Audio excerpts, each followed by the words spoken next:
सूद को अरबी ज़बान में रवा कहते हैं। सूद के मानी हैं कर्ज देकर इस पर मशरूत इजाफा नफ़ा लेना। सूद इस्लाम में कतई तौर पर हराम है, क्योंकि एक ऐसी लानत है जिससे मुफ्त खौरी, लालच, खुदगर्जी, संदिली और मुफाद परस्ती जैसी अखलाकी बुराइयां जन्म लेती हैं। सूद माशी और इक्तिसादी तबाहकारियों का जरिया भी है। इसी वजह से कुरान मजीद में सूद से मना किया गया है। इरशाद बारी ताला है, ईमान वाल्व का गन्ना बढ़ाकर सूद न खाओ और अल्लाह ताला की नाफरमानी से डरो ताकि तुम फला पाओ। अल्लाह ताला ने खरीद फरोख्त को हलाल और जायज़ जबकि सूद को हराम करार दिया है। इरशाद बारी ताला है, अल्लाह ने तिजारत को हलाल फरमाया है और सूद को हराम किया है। कुरान मजीद में सूद को अल्लाह ताला और उसके रसूल सल्लल्लाहु अलैहि वसल्लम के साथ जंग के मुतरादिफ करार दिया गया है। सूद की वजह से अगरचे बज़ाहिर माल में इजाफा होता है, लेकिन दर हकीकत वो माल में नुकसान, बेबरकती और नागहानी आफात का बाइस होता है। अल्लाह ताला सूद को मिटाता है और सदक़ात को बढ़ाता है। सूद का न सिर्फ दुनिया में नुकसान बल्कि आखिरत में भी सूद खाने वाला जलील रुस्वा होगा। यहूदियत और ईसाईयत समेत हर मजहब में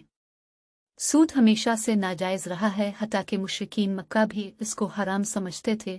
सूदी मईशत कभी तरक्की नहीं कर सकती। अब सल्लल्लाहु अलैहि वसल्लम ने सूद के कम तरीन गुनाह को महारिम से बदकारी के मुतरादिफ करार दिया है। अब सल्लल्लाहु अलैहि वसल्लम ने सूद खाने, खुलाने, इस पर गवाह बनने और उसको लिखने वाले पर लानत फरमाई है। अब सल्लल्लाहु अलैहि वसल्लम ने फरमाया, जिस शब मुझे मेराज में सैर करवाई गई, मैं एक जमात के पास से गुजरा जिसके पेट मकानों की तरह बड़े थे। उनमें बहुत से सांप पेटों के बाहर से दिखाई दे रहे थे। मैंने कहा, जिब्राइल, ये कौन लोग हैं? कहने लगा, ये सूद खाने वाले हैं। इब्न माजा, किसी इंसान को उसकी ज़रूरत और मजबूरी की हालत में कर्ज देना बहुत फजीलत की बात है। अल्लाह ताला की रज़ा के लिए किसी इंसान की ज़रूरत पूरी करने के लिए बगैर नफ़ा के जो कर्ज दिया जाता है, इसे कर्ज हसना कहते हैं। सदक़े की तरह कर्ज हसना भी नेकी है। सदक़े में दिए हुए पैसे वापस नहीं लिए जाते, जबकि कर्ज हसना में वो पैसे वापस लिए जाते हैं। अब सल्लल्लाहु अलैहि वसल्लम ने फरमाया कि मेराज की रात में ने जन्नत के दरवाजे पर लिखा हुआ देखा कि सदका देने वालों को 10 गन्ना और